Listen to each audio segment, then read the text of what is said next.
পর্যাপ্ত তেল পাচ্ছে, কিন্তু চাহিদা যেভাবে কৃত্রিমভাবে তৈরি হয়েছে সেভাবে তো পাম্পগুলি দিতে পারছে না। দীর্ঘ লাইন আছে, এটা আমিও দেখছি। এই সংকট যখন ছিল না, তখন প্রত্যেকটা পাম্পে অথবা যে চাহিদা ছিল সরবরাহ করার দায়িত্ব ছিল পেট্রোলিয়াম কর্পোরেশনের বা জ্বালানি মন্ত্রণালয় থেকে পাম্পগুলিতে যে পরিমাণ তেল সরবরাহ করা হতো, এখন তার চেয়ে আরও বেশি করা হচ্ছে কোনো কোনো সময়। কিন্তু দেখা যাচ্ছে তাতে চাহিদা পূরণ হচ্ছে না। এই কৃত্রিম একটা সংকট তৈরি করার অপচেষ্টা আছে বিধায় আমাদের কাছে প্রমাণিত হয়েছে। এবং আপনারা দেখবেন যে অনেক জ্বালানি বিভিন্ন জায়গা থেকে উদ্ধারও করা হয়েছে, সেটা মজুদ থাকার কথা ছিল না, এবং সেটা দেখবেন যে লাখ লাখ লিটারও হবে।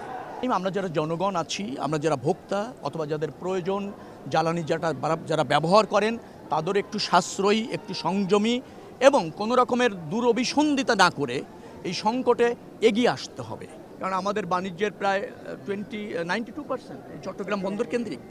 তো সেটাকে কিভাবে আরও আধুনিকায়ন করা যায়, তো সেই সমস্ত বিষয় নিয়ে আমি আসছি। না, যে অবস্থায় ছিল, এগিয়ে ছিল, সে অবস্থায় এখনও আছে। আমরা এটার বিভিন্ন দিক বিশ্লেষণ করছি।